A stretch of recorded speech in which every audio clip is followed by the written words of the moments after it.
Hey, you hired someone. You hired your first employee when you're not in the field. Maybe you haven't been in the field and you still hired someone. Now what are you going to do? This is based around a newer employee, maybe someone who hasn't painted before, who's a year or so into the painting, and we call them newbie. I'm Ron Ramsden. I'm a DYB coach, also painting contractor here in Massachusetts. Years ago, I would hire someone, tell me to meet him at the job. He's at 123 Main Street, Monday at 8 o'clock in the morning. He gets there. I say, this is John Newbie, meet the crew leader, get him to work, show him what to do, and then I would drive away. And you know, we didn't have a lot of good luck that way. So over the years, we've changed some things, and I wanted to share what I do as a team leader out of the field, and I have teams in there working, crews working in the field. I'm the hiring guy. Unfortunately, I'm the firing guy, and I'm going to say no, I'm the one responsible for everything. So what we're going to do is we're going to walk through day one of our newbie hiring. And I'm going to tell you what goes on, how we change things that seem to work for us. So we're going to call him John Newbie. He's the new guy who's going to start on Monday at 8 o'clock. So we're going to meet someplace, him and I. He's not going to the job site right away. Generally, meet him at a paint store or a shop if you have a shop. So we're going to meet him at a Sherwin-Williams store. They have great because they have free coffee usually. And every now and then they'll actually have a box of donuts, but don't count on that. So anyways, we're going to meet John Newbie. He's going to be there hopefully on time, if not earlier. We're going to go in. They always have a table at SW, grab a coffee or something to drink, and we're going to sit down. I'm going to introduce him to the apps and software we use for his phone. And I want to get him comfortable with that before we walk out onto a job. So this is what we're going to do. We're going to introduce him to T-Sheets. We're going to show him how to log on to T-Sheets. We're going to let him log on, log off. We're going to switch jobs. We're going to get him a little comfortable. Especially if he's anything younger than me, he can probably fly through this anyways. So getting into T-Sheets, I can adjust that, delete it, and reset it later on. So I'm not really worried about that. I want him to feel good about punching in and punching out, how to switch jobs, and how to read it, and then he can look at it when he gets home. Basecamp. Basecamp is where we keep all our project software, upcoming jobs that are coming up. We tend to load the jobs up a couple days ahead of time, so it's always there. So what I'm going to do is I'm going to have my phone. I'm also going to have my iPad. I'm going to have him log into Basecamp, download the app onto his phone, and let him look what a work order looks like. Look what the color schemes look like. If some of them will pull one up that has pictures, so he can actually see what everybody else is seeing. So he can kind of start getting his head wrapped around any jobs he's going to be going to in the future. And then the habit we want to create is him looking at these jobs prior to actually going to work. So we got Basecamp, and then GroupMe. GroupMe is our group chat, similar to a text conversation, but it's GroupMe, where the guys can ask each other questions, and they don't even ask questions about work all the time. You'll find them on the weekend at nights talking about something else. So GroupMe is a great place to put all that, and they kind of razz each other also. It's our little own little world of chat. So once he gets these, which tend to not take too long, maybe my second cup of coffee, if we're at Sherwin-Williams, we're going to walk through and we're going to get his tools. If he's been painting for about a year, he probably has some basic tools. Maybe we'll grab him a new brush or something.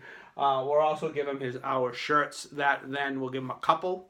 Unfortunately, sometimes people don't last, so we don't fill them up full of shirts. Also, if they need to paint a pair of painter's whites, we'll buy the painter's whites also at that time. You might have a different way of working, but you can at least set the trend of what you were expecting from them at this point. So he has his tools, maybe a little bag of tools. And so now we're going to leave there. We've been there for probably an hour and a half, maybe 2 hours. I don't know, about an hour and a half. We're going to multiple crews out there. Maybe you have one crew, 2 through 3 crews. If they're all working in the same area, this is the great time to visit the sites, but also bring the new painter along with you. You can actually visit the sites. He can meet the crews. So when the crews are talking about people, they're talking about other crew members. At least he's met them, or she's met them. It could be, I'm calling him John Newbie. It could be Joan Newbie. They've met the other painters. So this is great. So he can actually put a face with a name. He might not remember everybody, but at least he's met them. You've showed him that much that you care enough to bring him here. Imagine him talking to another painter friend he has and said, well, this is what my boss did the first day. What did your boss do? I know if it was me a few years ago, I'd say, okay, John or June newbie, here's the paint crew leader, put him to work. Show him what to do, and then I leave. So we're doing a whole different way. We're showing them a little different. We are letting them know what we expect this whole time. We're getting a good conversation. We're talking about being on time, punching in, punching out, the whole bit. We're talking about lunches. What do you do for lunch? Bring a lunch. Do you go out for lunch? You only get a half hour, so whatever it has to happen, you better be able to get it and eat it within that half hour. And I'll also give him some fatherly wisdom on how much money he'll save if he actually brings his own lunch. So we're going to leave him at this point. We're going to visit 2 crews. So we're going to visit, we have 2 crews working. He visits one crew, says hi to everybody. I get to walk around the project at that time. We go to the crew. He'll grab his car at the paint store, and we'll go over to the second job. This is the job he's going to be on. I introduce him to the crew leader and tell the crew leader he's your buddy for today. The crew leader might work for him for a few hours. He might have some other things to do, and then he might hand him off to another seasoned employee. I know production is going down. Whoever's working with him, their production rate is going down. I'm not looking short term, I'm looking long term. It's an investment. You have to look at it that way. It's going to hurt the numbers for a little bit. But in the long run, numbers are going to be much better. The production is going to be much higher. You're going to get more done. You can turn more work. You can make more money. We're all in here to make a few bucks. So what is this newbie going to do? What is Joan or John newbie going to do for the first weeks and weeks? They're going to sand. They're going to tape. They're going to plastic. They're going to move ladders. They're going to move furniture. And we're going to show them how to move furniture and move ladders, because we cannot expect that they know how to do any of this stuff. So we're also going to show them what a vacuum looks like, our vacuum. Because when we leave the place, that place better be spotless. We're also going to eventually show him how to paint, but that's way down the bottom. When he learns how to do this, he's going to do this for days and days and days until he masters those. If we have time in the afternoon, we might even have him go out and clean the truck. Clean the windows in the truck. Might sound mean, but it's a whole package deal. We're going to show him how to load a ladder onto the truck. We're going to show him how to take a ladder off the truck. If you've ever seen me take a ladder off the truck, you'll know why we teach someone else how to do it. We don't want to do it the way I do it. We're going to show him how to clean a brush at the end of the day in a bucket, not in someone's sink.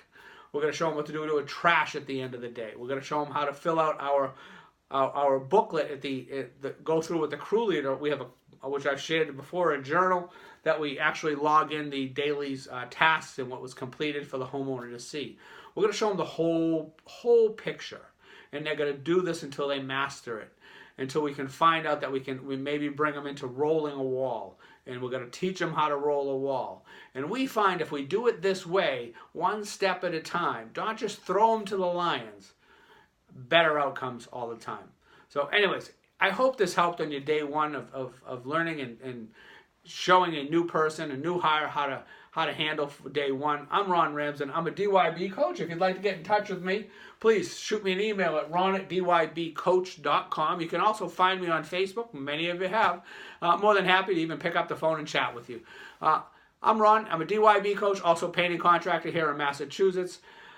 I help painters work on the business so they don't have to work in the business. Happy hiring and have a great year.